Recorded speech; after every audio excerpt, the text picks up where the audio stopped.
सुप्रभात बच्चों, कैसे हैं आप सब। उम्मीद है आप लोग बिल्कुल ठीक होंगे।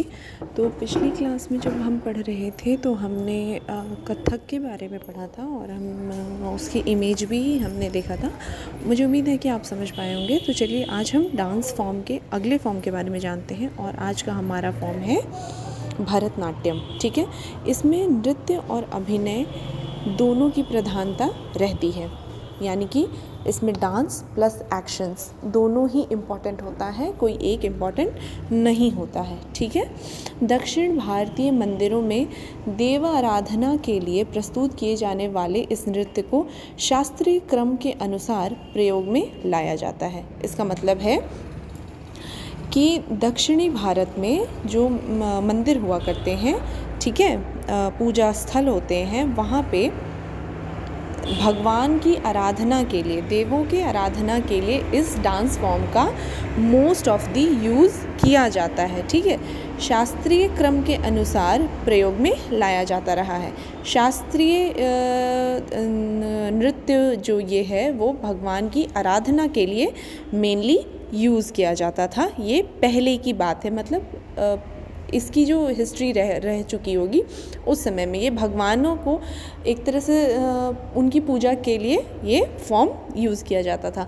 प्रारंभ में भरतनाट्यम तमिलनाडु प्रांत में केवल देवदासियों द्वारा मंदिर की चार दीवारी के अंदर तक सीमित था।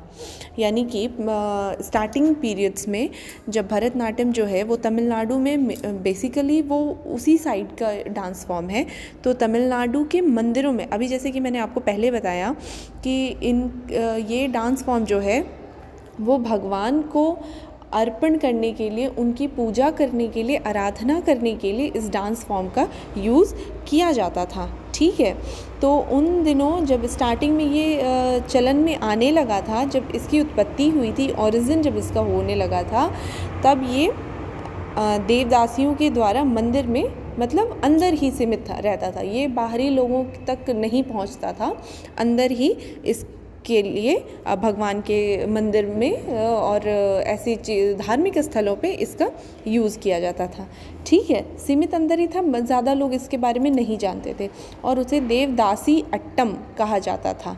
ठीक है, देवदासी अट्टम, भगवान की दासियाँ जो थीं वो इस डांस फॉर्म को करती थी, इसलिए इसका नाम देवदासी अट्टम कहा जाने लगा।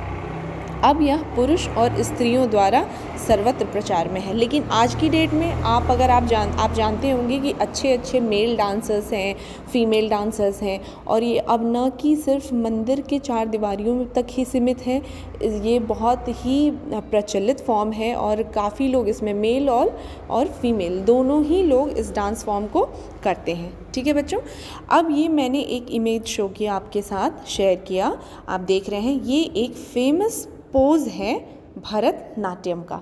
ठीक है, अगली क्लास में अगले टॉपिक के साथ मिलते हैं, तब तक आप अपना ख्याल रखें। धन्यवाद।